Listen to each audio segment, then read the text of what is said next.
Hello again, Dan Alasso with History for Today, and today I'm going to talk once more about my responses to Sönke Ahrens' book, How to Take Smart Notes. And today I'm going to respond to the middle section, really, chapters 3 through 6. So, to begin with, I've got to say that I loved the anecdote at the beginning of Chapter 3 about the NASA project to engineer a zero-gravity ballpoint pen and how extensive and complicated that process was, and how the Soviets decided instead just to use a pencil. Now, whether or not this is true, and I've heard many claims that it isn't true, it's very illustrative. Now, Ahrens goes on in this chapter to talk about the 4 essential tools that we need to use for note-taking. First, pencil and paper, or their digital equivalent, and then a reference management system, and then a slipbox, or a system in which to keep all of these notes, and finally, an editor to turn our notes into something else. The first step, using the first tool, is to capture ideas, to capture what Ahrens calls fleeting notes on what you read.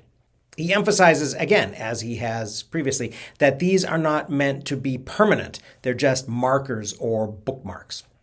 The reference system then allows you to locate that information again and then to appropriately cite it when it comes time to mention it in our own writing. The slipbox itself, the system, is where most of the work is done. And then the editor or word processor is where you assemble the output. Ahrens says these are the minimum tools that you really can't do without, whether you're going to use them in paper and pen or in digital formats. Ahrens then concludes this first section with a very, very short 4th chapter, which is basically just a single-page note. He warns us against getting all these tools together, trying them out briefly, and then giving up. He compares the system to a flute. Everybody has a general idea of how to use one. You blow across a hole and you press some buttons. But it takes a lot more than that, and it generally takes some practice to be able to play music. He also warns against the system becoming a graveyard of thoughts. I think this is, once again, less of a problem for the tool and more of a problem with the user. It does take some motivation to do the work and to take the time, but it's also probably equally important to tweak and tune the system to fit your own needs. Several people have developed really good adaptations of this system for their needs and have written about them or demonstrated them and shown them on YouTube. I'll describe mine in more detail in the near future, and I'll probably also do a video in which I compare these different systems and especially their different vocabularies, because some people talk about fleeting notes, some people talk about evergreens, etc. So there are some different metaphors for the system and also some differences in the way that people use the notes. After working with it for a while, you'll probably find a combination of these systems and tools that works best for you. In the 5th chapter, in kind of an aside, really, Ahrens focuses on the use of writing in assessment for students, student essays, demonstrating their understanding. But this is a little bit incongruous if the writing process is also the thinking process. I think that I should be teaching my students to write down their thoughts as they're reading and then to think more about these observations and to assemble them into essays when I ask them to. If they do it in this way, then the paper really is almost an afterthought. Ahrens says that studying doesn't prepare students for research and writing. It is research and writing. And I think this is more to the point. There should be no need to sit with a bunch of flashcards and to memorize random facts if the student has done this process, assuming that the instructor has also been smart and hasn't based the grade on a set of random questions that amount to little more than a trivia test. But knowledge of facts is an element of many courses, where some level of data knowledge can be a legitimate learning outcome. Even so, it seems that students retain facts better when they're part of a narrative. And that's easy enough to do in history. Ahrens talks a lot in this chapter about focusing on the writing in a way that actually seems like a response to something. I sort of feel like I've not heard the first half of this argument that he's responding to here, so it's maybe a little bit less effective for me. I do think that this relates a little bit to what I call reading like a grad student, where you look for the author's argument in the introduction and the conclusion, and then you trace the development of that argument, mostly by examining topic sentences. That was the way I did it in grad school, where I had a lot more to read in some weeks than it was reasonable for me to do in the old-fashioned way.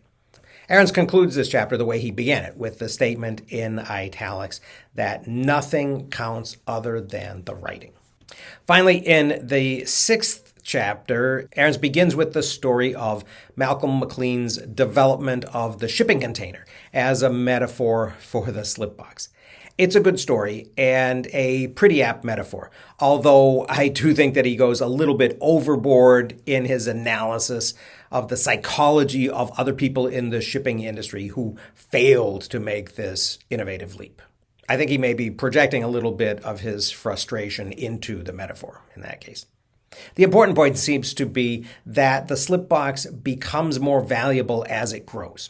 It's exactly the opposite, actually, of the type of research where you store and then often can only find the things that you've already deliberately set in particular positions in an organization or an outline. And this reminds me of the famous Darrell Zero saying about looking for things, which I had originally thought was a Dirk Gently saying, but then I realized after a lot of searching that it was from the movie The Zero Effect. The saying is to the effect that if you go looking for something in particular, there are so many things in the world that it will be very difficult to find it. But if you go looking for anything that might be useful, then given the vast number of things in the world, you're very likely to find something that might be useful. How's that for paraphrasing? The slipbox, or whatever digital equivalent system you use, is designed to be a safe place to store ideas. So you can forget about them, Ahrens says, until you need them. This is a big element of what a lot of people call the second brain process, where you offload some parts of your memory into an external storage so that you can focus on the things at hand. This is actually also a big part of the getting things done process, where if you trust your planning tools, you don't have to try to keep all of your responsibilities in your memory. Ahrens then comes back to this idea of fleeting notes, which are kind of trivial and which can be taken and written down very casually since they're not really going to last beyond the point where the ideas are then carried into and incorporated into permanent notes. These permanent notes, Ahrens says, should be standardized and should be stored together so they will be useful in a variety of different circumstances. Ahrens makes a point of separating these types of notes so that the slipbox, he says, can achieve the critical mass, where it becomes a tool for providing you with additional insights. He also makes the point that it makes sense to revisit notes that you've taken to see if they still make sense or to see if they still matter to you. I've begun doing this at the end of reading, taking those fleeting or reading notes and turning them into more permanent reading notes. And then also at the stage where I turn my permanent reading notes into what other people call evergreen notes. Probably it makes sense to review them a couple of weeks later to see if I see things or connections that I didn't when I was just finishing the reading. Fleeting notes are for capturing ideas when you're busy doing something else, Ahrens also says. Ahrens then concludes by saying that permanent notes should be written in a way that allows you to understand them even if you've completely forgotten their original context. These notes need to be self-contained, since a lot of their value will depend on the connections to other ideas that you haven't even had yet. Now, on a personal note, one thing that did occur to me this morning as I was reviewing these notes prior to making the video is that the notes that I have here in Obsidian on the Ahrens book, which I originally recorded using Rome Research during that period when the Rome Reading Group was doing their first reading of Ahrens' book, these are the notes that I'm using. They were the things that jumped out at me that I wanted to think about and that I wanted to work into my process. My goal while I was reading and making notes was my own needs. So I may have focused on some things that were new to me, and I may have ignored some other things that I already knew.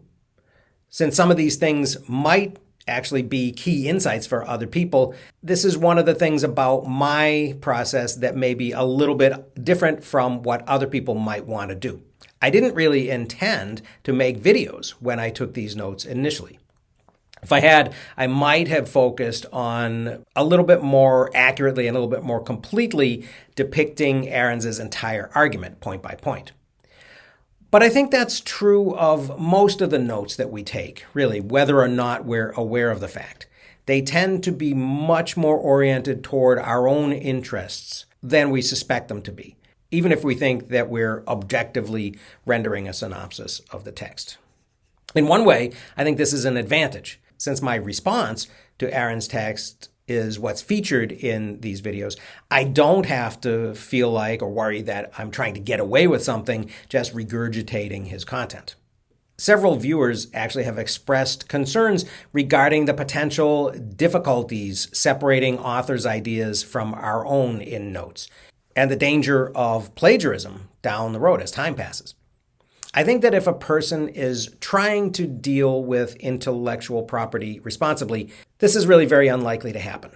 It's easy enough for me to remember that someone else said something about looking for things, even if I can't necessarily remember whether it was the fictional Darryl Zero or the fictional Dirk Gently.